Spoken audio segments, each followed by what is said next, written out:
कभी सोचा है कि अगर कोई एक के बाद एक कई जुर्म कर दे तो उस पर एक ही केस चलेगा या हर जुर्म के लिए अलग अलग?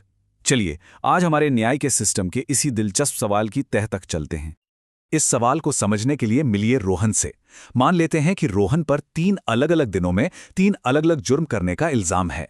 तो अब बड़ा सवाल यह है, रोहन को एक ट्रायल फेस करना होगा या 3? तो रोहन का क्या होगा? इस सवाल का जवाब छिपा है हमारे नए कानून भारतीय नागरिक सुरक्षा संहिता यानी BNSS 2023 में। तो आइए इसके कुछ बहुत जरूरी नियमों को एक एक करके खोलकर देखते हैं। तो कानून का सबसे पहला और सबसे सीधा साधा नियम है सेक्शन 241, जो साफ साफ कहता है एक जुर्म एक ट्राई। ये नियम बहुत सिंपल है, मतलब हर अलग तरह के जुर्म के लिए एक अलग चार्ज लगेगा और उसका मुकदमा भी बिल्कुल अलग चलेगा। और ऐसा क्यों? ताकि अदालत में कोई खिचड़ी ना पके, कोई कंफ्यूजन ना हो और आरोपी को भी एकदम साफ साफ पता रहे कि भाई उस पर किस बात का केस चल रहा है। इससे न्याय की पूरी प्रक्रिया साफ सुथरी और फेयर रहती है। इसे ऐसे समझिए जैसे स्कूल में मैथ्स और साइंस का एग्जाम अलग अलग होता है ना, बस ये भी कुछ वैसा ही है। जैसे यहां देखिए, अगर किसी ने सोमवार को चोरी की और मंगलवार को किसी को गंभीर चोट पहुंचा दी तो ये 2 बिल्कुल अलग अलग मामले हैं। इसलिए चोरी का केस अलग चलेगा और मारपीट का अलग। सिंपल। लेकिन कहानी इतनी सीधी भी नहीं है। जैसा हर अच्छी कहानी में होता है, यहां भी एक ट्विस्ट है, और ये पहला ट्विस्ट है सेक्शन 242। ये बताता है कि कब एक जैसे जुर्मों पर एक साथ ही मुकदमा चल सकता है। चलिए वापस रोहन की कहानी पर चलते हैं।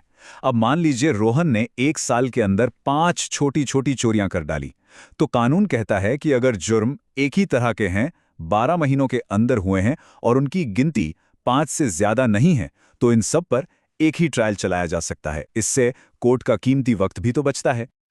और हाँ, ये नंबर बहुत जरूरी है, 5। याद रखिए, एक ही तरह के ज्यादा से ज्यादा 5 जुर्मों को ही एक ट्रायल में जोड़ा जा सकता है, उससे एक भी ज्यादा नहीं। अच्छा, अब आते हैं कहानी के अगले दिलचस्प मोड़ पर। इसे हम कह सकते हैं डोमिनो इफेक्ट वाला रूल, यानी सेक्शन 243। और ये तब काम आता है जब कई अलग अलग जुर्म असल में एक ही कहानी का हिस्सा होते हैं। इसका मतलब यह है कि अगर कई जुर्म एक के बाद एक ऐसे जुड़े हुए हैं कि वो एक ही बड़ी घटना की कड़ियां लगें, तो उन सभी पर एक साथ मुकदमा चल सकता है। कानून की भाषा में इसे एक ही ट्रांजैक्शन का हिस्सा माना जाता है। एक कहानी से समझिए, ए ने अपने दोस्त बी को पुलिस कस्टडी से छुड़ाया और इस भागम भाग में एक कांस्टेबल को चोट भी पहुंचा दी।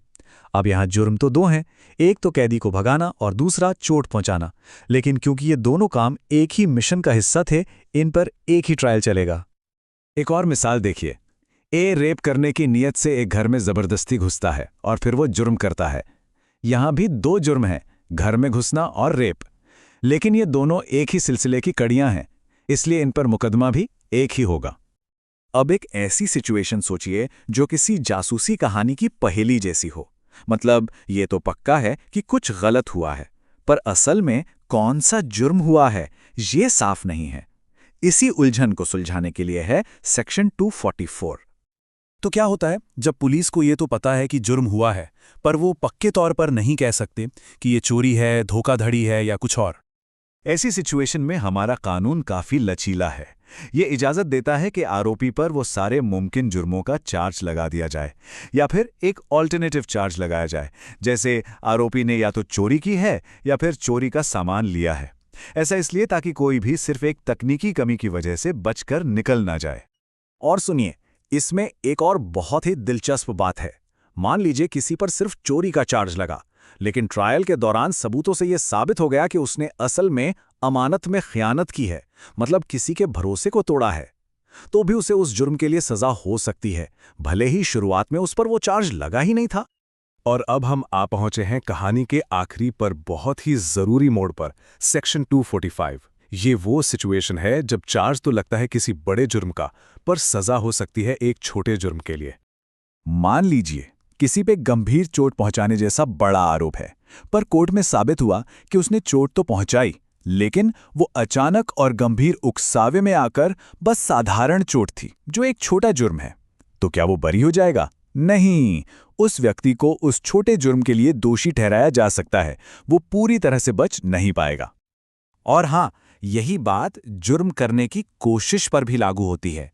अगर किसी पर पूरा जुर्म करने का चार्ज है, लेकिन सबूतों से सिर्फ उसकी कोशिश ही साबित हो पाती है, तो उसे उस कोशिश के लिए भी दोषी ठहराया जा सकता है। तो चलिए, अब तक जो भी समझा है उसका एक फटाफट क्विक रिकैप हो जाए। पहला बेसिक रूल, सेक्शन 241, एक जुर्म एक ट्रायल। पहला ट्विस्ट, सेक्शन 242, 1 साल में 5 तक एक जैसे जुर्म एक साथ। दूसरा ट्विस्ट, सेक्शन 243, डोमिनो इफेक्ट, यानी एक ही कहानी से जुड़े कई जुर्मों का एक ही ट्रायल। तीसरा ट्विस्ट, सेक्शन 244, जब जुर्म एक पहेली हो तो ऑल्टरनेटिव चार्ज मुमकिन हैं। और चौथा ट्विस्ट, सेक्शन 245, बड़े आरोप से छोटे साबित हुए जुर्म के लिए भी सजा हो सकती है। तो आखिर में सवाल उठता है कि ये सब जानना इतना जरूरी क्यों है? देखिए, कानून की जानकारी हमें वकील नहीं बनाती, लेकिन हाँ, एक जागरूक नागरिक जरूर बनाती है। अपने न्याय के सिस्टम की ये समझ हमें मजबूत बनाती है और सही गलत को बेहतर ढंग से पहचानने में मदद करती है।